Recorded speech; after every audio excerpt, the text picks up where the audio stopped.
La semaine dernière, j'ai démontré que les indices passifs investissent systématiquement dans des actions coûteuses à croissance lente, ce qui crée une importante traction négative sur la performance. Ici, je quantifie l'ampleur de cette sous-performance. Il est utile de penser à l'univers des actions dans un paradigme de valeur et de croissance. Certaines actions sont coûteuses, avec des ratios cours-bénéfices élevés pour une bonne raison, elles ont d'excellentes perspectives de croissance. Mais qu'en est-il des actions coûteuses avec de faibles perspectives de croissance? Ces actions sont potentiellement surévaluées. Les investisseurs doivent-ils éviter ces actions coûteuses à faible croissance? Très probablement. Mais ce n'est pas ainsi que fonctionnent les indices populaires. Un indice pondéré par la capitalisation boursière inclut toutes les actions.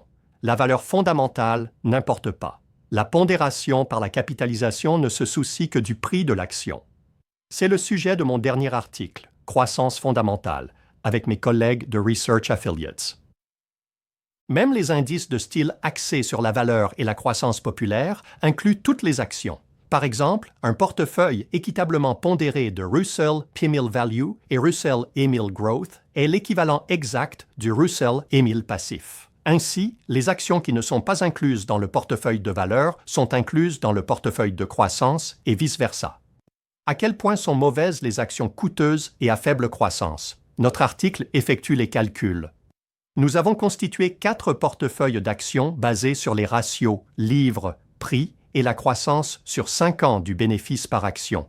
Il s'agit de Fast Growth et Cheap, Fast Growth et Expensive, Slow Growth et Cheap et Slow Growth et Expensive. Les rendements excédentaires des 3 premiers sont positifs, mais le rendement excédentaire par rapport à l'indice pondéré par la capitalisation est négatif pour les actions coûteuses à faible croissance.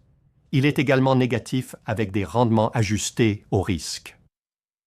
Notre article montre en outre que cette performance est cohérente dans le temps. Au cours des 55 dernières années, le portefeuille de croissance lente et coûteux a un retard d'environ 2% par an par rapport à un indice pondéré par la capitalisation passif.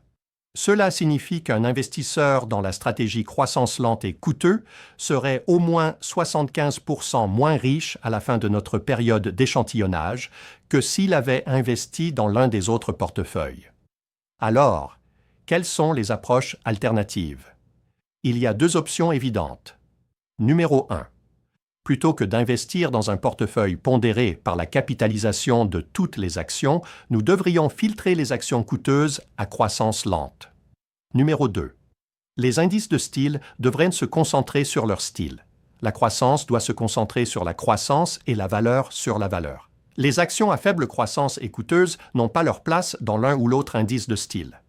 Pour plus d'informations sur ce sujet, je vous encourage à lire l'article complet dont le lien est ci-dessous.